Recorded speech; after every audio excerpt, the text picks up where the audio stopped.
우리 사도신경으로 신앙 고백하신 후 1월 24일 푸른 예배 시작하도록 하겠습니다. 전능하사 천지를 만드신 하나님 아버지를 내가 믿사오며 그 외아들 우리 주 예수 그리스도를 믿사오니 이는 성령으로 잉태하사 동정녀 마리아에게 나시고 본디오 빌라도에게 고난을 받으사 십자가에 못 박혀 죽으시고 장사한 지 사흘 만에 죽은 자 가운데서 다시 살아나시며 하늘에 오르사 전능하신 하나님 우편에 앉아 계시다가 저희로서 산자와 죽은 자를 심판하러 오시리라. 성령을 믿사오며 거룩한 공예와 성도가 서로 교통하는 것과 죄를 사하여 주시는 것과 몸이 다시 사는 것과 영원히 사는 것을 믿사옵나이다. 아멘. 우리 이 시간 박수 치면서 내 마음에 가득 채운 찬양 부르겠습니다.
찾아온 푸른 저승 속에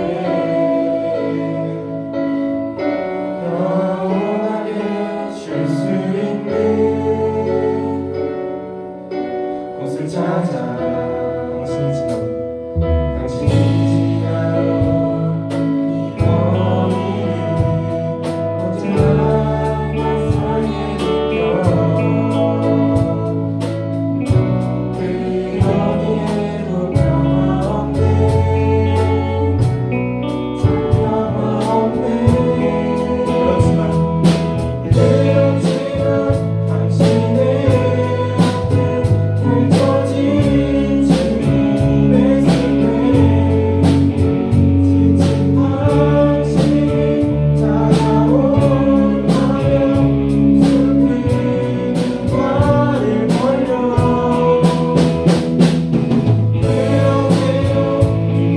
힘들어했던 당신의 진지 어깨가 이젠 쉬도록 편히 쉬도록 여기 주님이 있을때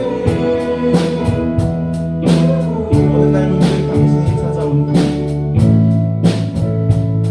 어느 날 문득 당신이 찾아온 푸르른 저승 속에 영원하게 쉴 수 있는 곳을 찾아 당신이 지나온 이 거리는 언제나 낯설게 느껴 그 어디에도 변함없네 참 변함없네 그렇지만 당신의 앞에 펼쳐진 주님의 승리 지친 당신 찾아온다면 슬픈 눈발을 벌려 기억해요 힘들어했던 당신의 진심 어깨가 이렇게 쉬도록 편히 쉬도록 여기 주님이 있을 때 그렇지만 당신의 앞에 펼쳐진 주님의 승리 지친 당신 찾아온다면 슬픈 눈발을 벌려 이렇게도 힘들어했던 당신의 진심 어깨가 이젠 쉬도록 편히 쉬도록 여기 주님의 손에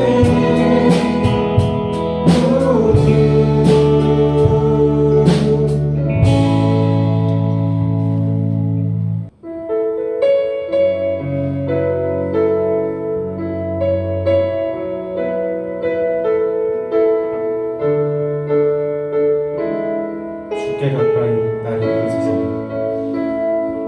주께 가까이 나를 이끄소서 간절히 주님만을 원합니다 채워주소서 주의 사랑을 진정한 찬양 드릴 수 있도록 주께 가까이 나를 이끄소서 간절히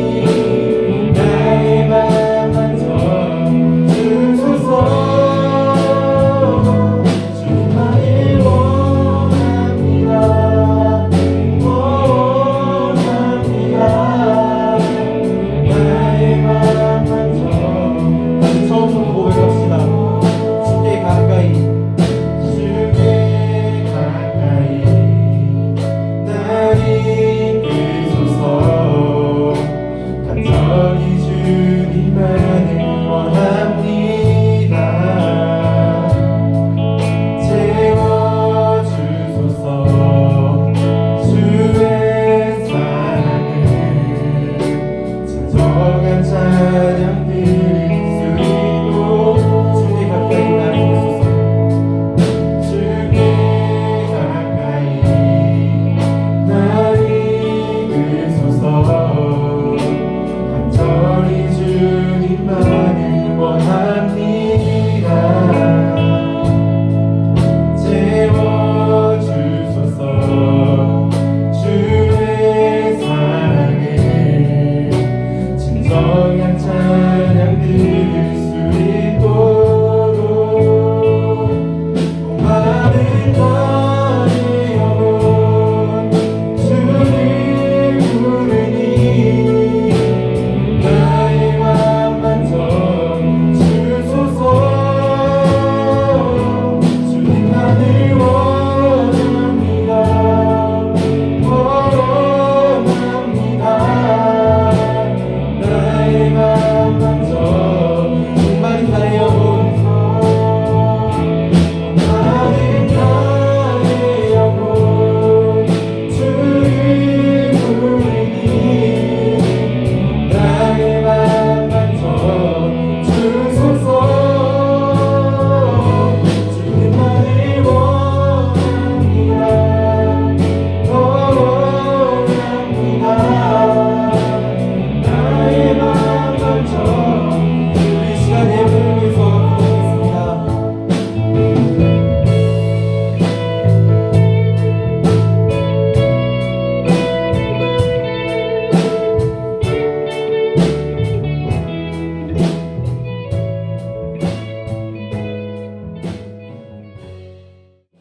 (1월 24일) 중고등부 푸른이 예배, 하나님께서 오늘 우리에게 주실 말씀은 사도행전 5장 1절에서 11절 말씀입니다.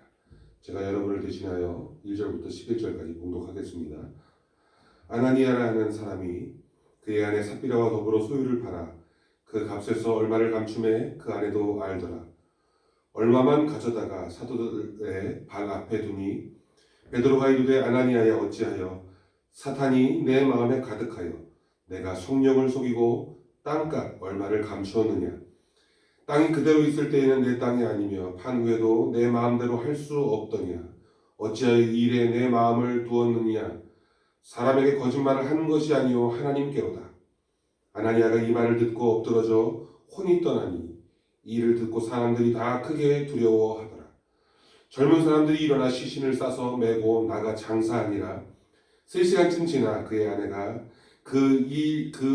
일어난 일을 알지 못하고 들어오니 베드로가 이르되 그 땅 판 값이 이것뿐이냐 내게 말하라 하니 이르되 예 이것뿐이라 하더라.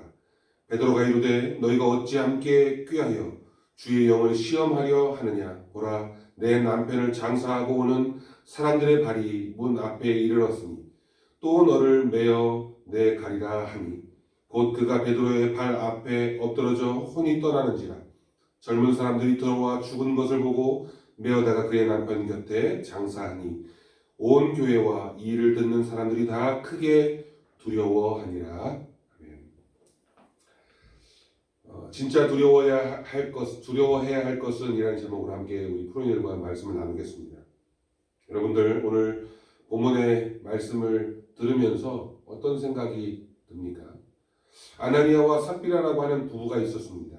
아나니아는 하나님은 자비로우시다라는 뜻을 가지고 있고 삽비라는 아름답다라는 뜻을 가진 이름입니다. 매우 신앙적이고 아름다운 이름들이죠. 그러나 그들의 삶은 그리고 그들의 삶의 결말은 매우 참혹했습니다. 이들은 예수를 믿었고 그 감동으로 말미암아 자신들의 소유물인 땅을 팔아 구제를 위한 헌금으로 드리기로 작정하였습니다. 하지만 그 땅을 팔고 나니 아까운 생각이 들었던 것 같습니다. 땅에 판 돈은 일부를 감추고 그 나머지를 베드로 앞에 가지고 나왔습니다. 하지만 목회자인 베드로는 그들 부부의 평상시 삶의 모습에 대하여 이미 알고 있었던지 아니면 성령의 어떤 능력으로 그것을 알게 되었는지는 모르지만 이들의 행위를 바로 성령을 속이었다, 하나님을 속이었다라고 선언하고 있습니다. 그들의 행위를 두고 하나님께서 죄악으로 인하여 치셨는지, 아니면 베드로가 다 알게 되었고 그 사실을 함께 신앙생활하는 다른 일반 성도들이 알게 된 것에 갑자기 충격을 받아서 심장마비가 왔는지, 하여튼 아나니아가 그 자리에서 쓰러져 죽고 말았습니다. 더욱 놀라운 건 두 번째입니다. 한 3시간쯤 지나 이 아나니아의 아내인 삽비라가 들어옵니다.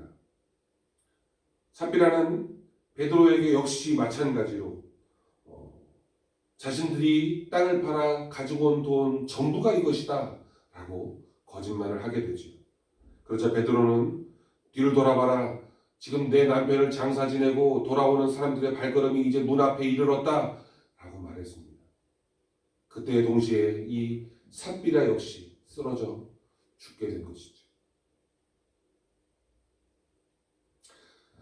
이 선언 이후 삽비라마저 쓰러져 죽고, 이제 삽비라의 죽음을 볼 때 이것은 정말 어떤 충격이다, 사람들이 알게 된 어떤 개인적인 충격이나 쇼크 이런 게 아니라 하나님께서 하신 일이구나 하는 것을 확실히 알 수 있는 대목이지. 이 일들로 말미암아 당시 초대교회 모든 성도들이 다 크게 두려워하였다라고 반복적으로 기록하고 있습니다. 예수님의 부활, 승천, 그리고 그 이후에 태동된 이 초대교회가 얼마나 거룩하고 또한 존귀한 그런 공동체이며 또한 능력이 있는 교회인가를 보여주고 있는 사례입니다. 왜냐하면 얼마 전에 바로 그들과 함께 예수 그리스도가 계셨고, 예수 그리스도의 십자가의 죽으심과 부활, 그리고 40일이 지난 후에 예수님께서 다시 하늘로 승천하시는 그 거룩한 모습, 그리고 마가의 다락방에서 임하였던 성령의 충만한 은혜, 이런 모든 것들이 과거 오래전에 있었던 일이 아니라 바로 근래에 그들이 보고 듣고 직접 체험했던 놀라운 하나님의 기적 같은 은혜였지요. 이런 일이 있었으니 바로 그 당시에 생겨나게 된 이 초대의 교회들의 모습은 얼마나 거룩하고 영적으로 뜨거웠겠습니까? 그런데 바로 그런 상황 속에서 이런 안타까운 일들이 벌어지게 되었습니다. 이 아나니아와 삽비라의 이 본문에 대하여 주석가들의 많은 어떤 다양한 해석과 견해들이 있습니다. 그들은 교회를 위하여 자신들의 소유를 팔지 않았는가? 현대에 우리가 감히 상상할 수도 없는 정말 모범적인 행동을 하지 않았는가? 여러분, 우리가 현대에 여러분의 집을 팔고 여러분이 가지고 있는 어떤 전 재산을 팔아서 교회에 헌금한다. 이게 쉬운 일이 아닙니다. 결국 어려운 일이죠. 그런데 그들이 그런 일들을 실천했다고 하는 것에서 얼마나 본받을 만한가? 이렇게 말하는 어떤 주석가들도 있습니다. 또 설사 그들이 잘못했더라도 회개할 기회는 주어야 되는 것이 아닌가? 베드로 사도 내가 잘못했습니다. 내가 정말로 돌이켜서 내가 다시 모든 것들을 다 하나님께 드리겠습니다. 라고 회개할 기회를 주어야 되는 건 아닌가? 유명한 주석가인 벤트라고 하는 학자는 최초의 이 단순한 죄가 과연 참회할 여유도 없이 즉사의 형을 받을 만한 잘못이었는가? 라고 질문을 던졌습니다. 설교가인 존 낙스는 아나니와 삽비라의 이 이야기가 하나의 그냥 전설이었었으면 좋겠다 라고 말하기도 했습니다. 왜냐하면 너무나도 안타깝고 또한 두려운 일이기 때문에 그렇죠. 여러분은 어떻게 생각하십니까? 하나님이 너무나 가혹하게 처리하셨다 이런 생각이 드시나요? 그래서 이 일들을 가지고 이 무신론을 주장하는 도킨슨이라는 학자는 하나님께서 좀 더 정조준하여 불법한 자들만 콕콕 꼬집어 골라서 심판할 능력이 없으시다 이렇게 비웃었어요. 여러분, 만약 이 초대교회 아나니아와 삽비라와 같은 일이 벌어진다면 여러분 자신이 있으십니까? 오늘 너희들 주일날 헌금을 하려고 집에서 가지고 온 돈이 얼마 있는데 미처 헌금함에 집어넣지 못했든지, 아니면 아까워서 이거 그냥 PC방이나 가야 되겠다, 친구들하고 그냥 뭐라도 사 먹어야 되겠다 라고 하고 그냥 꼬불 쳐두는 돈이 있지는 않았었습니까? 만약 그러했을 때 갑자기 쓰러져 혼이 떠나가 버리면 여러분 어떡하십니까? 물론 이러한 상황들이 요즘에 일어나면 안 되겠죠. 저는 여러분이 이 아나니와 삽비라가 이 헌금을 속이고 죽임을 당한 이 결과만을 보고 판단하지 않았으면 좋겠습니다. 아나니와 삽비라 부부가 돈을 마련하기 위해 판 것, 그것은 바로 그들의 밭, 그들의 땅이었습니다. 이스라엘 백성에게 있어 땅이란 것은 하나님이 주신 기업입니다. 좀 더 설명하자면 땅은 하나님이 주신 것이고 그 땅은 하나님께서 자신이 택한 백성, 곧 각 지파들에게 정확하게 분배하여 베풀어 주신 하나님의 은혜, 곧 하나님의 소유라는 것이죠. 유대인의 율법에 보면 혹 빈곤하여 만약 돈이 없어 땅을 팔게 될지라도 그 땅의 소유는 약 50년으로 정해져 있습니다. 50년 이후에 희년이 되면 그 땅을 본래 주인에게 돌려주어야 하는 거예요. 그러니까 하나님이 주신 이 기업의 땅이 영원히 다른 사람의 소유가 되지 않는다는 거죠.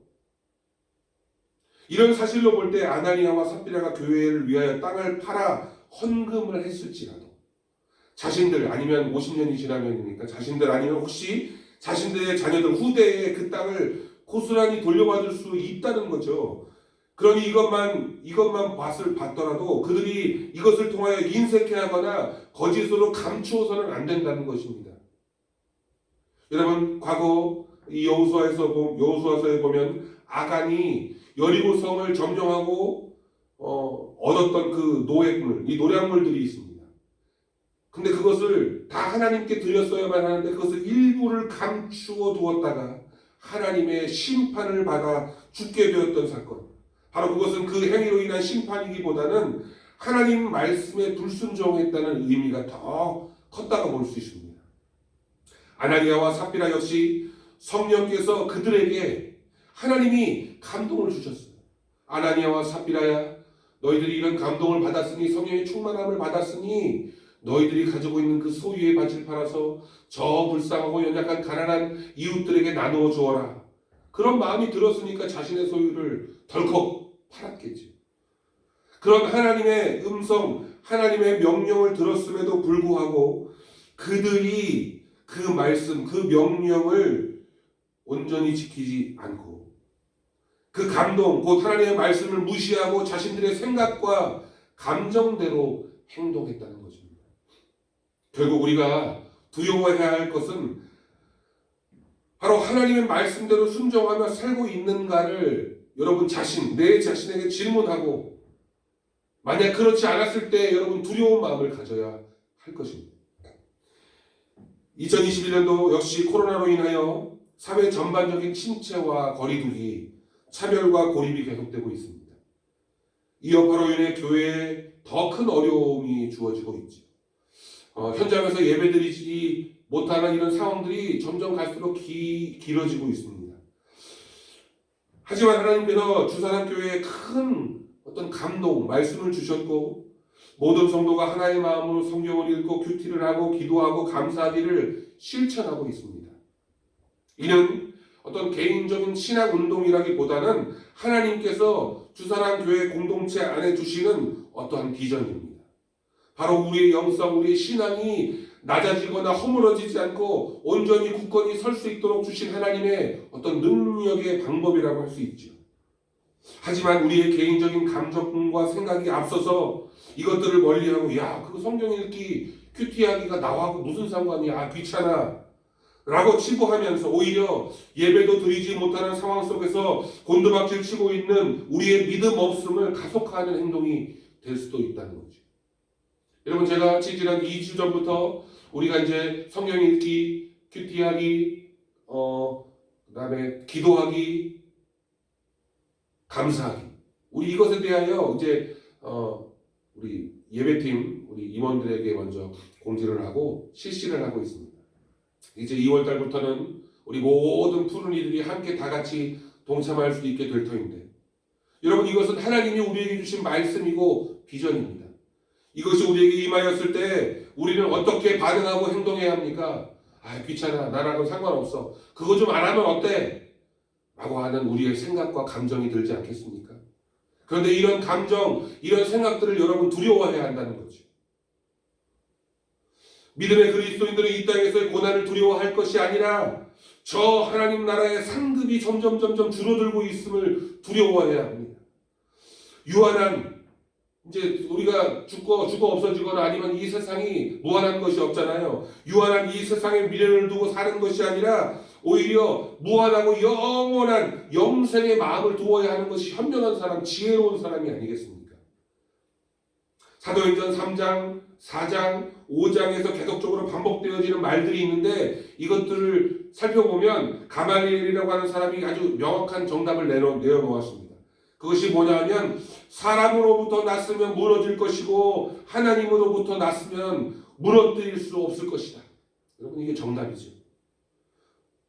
바로 우리가 믿고 있는 신앙, 구원의 확신, 예수 그리스도를 통한 그 복음은 세상으로부터 온 것이 아니라 세상의 어떤 학자들이 만든 어떤 교리가 아니라 바로 하나님으로부터 온 참된 생명의 진리이고 이것을 믿는 자에게는 결코 무너짐이 없고 실패가 없다는 것을 우리 푸른이들이 깨닫기를 바랍니다. 저와 여러분들에게 이제 비전이 선포되어집니다.